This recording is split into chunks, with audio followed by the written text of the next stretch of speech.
श्रीराम समर्थ. श्री गोंदवलेकर महाराज प्रवचने दिवस 37.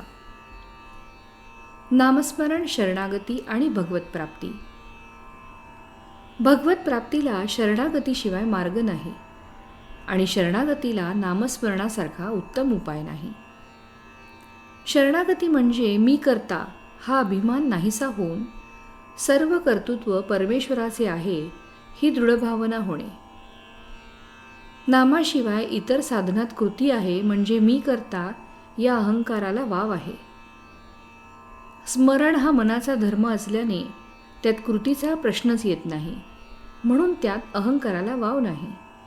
शिवाय स्मरण किंवा विस्मरण या दोन्ही गोष्टी आपल्या हातात नाहीत, म्हणून नामाचे स्मरण झाले तरी त्यात स्वतःचे कर्तृत्व नसते. त्यामुळे मी करता ही जाणीव टिकू शकत नाही.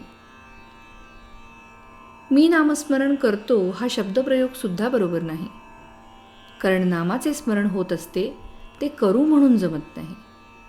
म्हणून शरणागतीला नामस्मरणासारखे दुसरे साधन नाही. शरणागतीचा दुसरा अर्थ म्हणजे कायिक, वाचिक आणि मानसिक क्रिया थांबवणे. क्रिया न करणे हे कृती करण्यापेक्षा केव्हाही जास्त सोपे आहे. म्हणजेच शरणागती ही सहज साध्य वाटली पाहिजे, पण अनुभव तसा येत नाही. जी गोष्ट अत्यंत सोपी वाटते ती करायला पुष्कळदा कठीण असते असा अनुभव येतो. एखाद्याला मोटार वेगात चालव म्हटले तर तो ते सहज करेल, पण अति हळू चालव म्हटले तर ते फार कठीण जाते. म्हणून काहीही कृती न करणे हे कृती करण्यापेक्षा फार कठीण असते. गीतेत भगवंतांनी अर्जुनाला तू नुसता मला शरण ये असे सांगितले आहे. देहबुद्धी गेल्याशिवाय शरणागती येत नाही. देहबुद्धी, वासना, अहंकार ही सर्व एकच आहेत. जगातल्या वैभवाची आसक्ती आणि परमात्मा प्राप्ती या दोन्ही गोष्टी एकत्र असूच शकत नाहीत. म्हणूनच उद्धवाला श्रीकृष्णांनी एकांतात जाऊन हरिचिंतन करायला सांगितले आणि असे केल्यानेच माझी खरी प्राप्ती होईल असे म्हणाले. याचा अर्थ हाच की जगाकडे पाठ फिरवल्याशिवाय भगवंत मिळत नाही. भगवंताच्या प्राप्तीचे नियम आणि व्यवहारातल्या वस्तू प्राप्त करून घेण्याचे नियम यामध्ये फरक आहे.